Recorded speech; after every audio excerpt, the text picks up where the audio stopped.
Welcome back. City police are ramping up their efforts to ensure that residents and visitors are safe within Castries as they anticipate an influx of tourist arrivals. Solange Alfred tells us more. The city police are planning to continue their hard work in order to keep the streets of Castries protected from criminal activity. With the approaching heightening of the tourism sector and boost in consumer activity for the months of November, December and January, Sergeant of Police Jon Kamshen stated that the city police will be doing their best to ensure a safer city. I'm making a special appeal to persons out there to behave themselves in the city because the city police is there. We're going to address all elms in the city. We're going to restrain the city from all elements, criminal elements. We're trying our best to regain the city so persons can walk freely and safely.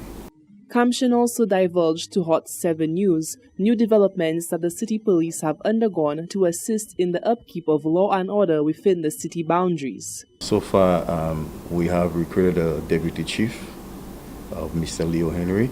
He is responsible for operations, and so far we have engaged in stop and searches. We also engage in traffic control. We also bring offenders before the court. The sergeant insisted that these new tactics will go a long way in fighting crime in the city and make for pleasant living for residents and an idyllic location to visit for tourists. Reporting for Hot 7 News, I am Solange Alfred. The health and well-being of children around the island continues to be a major priority for the Ministry of Health and Wellness through its support of healthy eating at schools. Officials within the Ministry of Health and Wellness met recently in a workshop aimed at developing guidelines for the introduction of nutritional standards for school meals. Participants were granted the opportunity to share ideas about ways to ensure that students are provided with a healthy and balanced choice of meal on a daily basis. Chief Nutritionist Elisa Hunt Mitchell says healthy food choices at the schools should be made a priority as a means of dealing with the problem of childhood obesity. The big problem with childhood obesity in St. Lucia as well as around the world.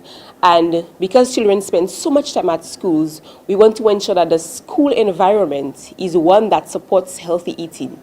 And so these standards will serve as a guide as to what is accepted at schools in St. Lucia. This is actually part of a bigger picture because we would like to develop, to have a policy, a nutrition policy for all schools in St. Lucia, starting from daycare, because we know some of the foods that are actually that the parents put in the bags of the children are very unhealthy and can contribute to childhood obesity. Hunt Mitchell says with continued support and dialogue, it is hoped that measures will be put in place to ensure the provision of nutritious food for all children. We know that obesity is a risk factor for many chronic diseases, and so we would like to reverse that trend by making sure that the foods available, whether it is served at the schools or around the schools or at the school canteens, that they are healthy for the school children. The Ministry of Health will continue to undertake a series of workshops, monitoring assessments and awareness campaigns as a means of ensuring the implementation of nutrition-sensitive school meals in St. Lucia. Reporting from the Communications Unit of the Ministry of Health and Wellness, I am Fenal Neptune. The secondary schools table tennis championships have come to a close with the Castries Comprehensive Secondary and the St. Joseph's Convent coming out on top. More in this report.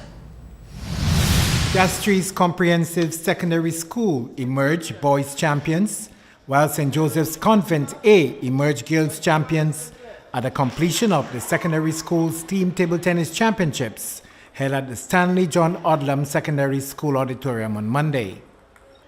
In the boys' final, the Castries Comprehensive team, comprising De Andre Cauldron, Ismail Moise, Shernan Janki and Colvin Paul, won 3-1 over Babano Secondary in the final. Babano Secondary was represented by Kenneth John, Nate John, and Jacquim Malikan. Third place went to Arthur Lewis Community College, represented by Mario St. Cyr, Alidon Thomas, Clement Charles Jr., and Corin Secondary, represented by Sanil Bernard, Max William, Joel Charles, and Naimia Abuti. In the girls' final, St. Joseph's Convent A, comprising Zarian Anthony, Lenore Adjuda, and Joel St. Clair, went the distance against Convent B before taking the title 3-2. Convent B comprised Maya George, Aviona Edmond, and Joanna Theodore. St. Joseph's Convent also fielded a third team, Convent C, and a third comprising Angelique Richardson, Nige Myers, and Janelle Richardson. Also in third was Corinne Secondary, represented by Sunil Dorius, Fedora Moise, and Shamika Blanc. From the Ministry of Youth Development and Sports, I'm Ryan O'Brien. You're watching the Hot 7 Nightly News. Coming up, Tennyson Glasgow has the sports news.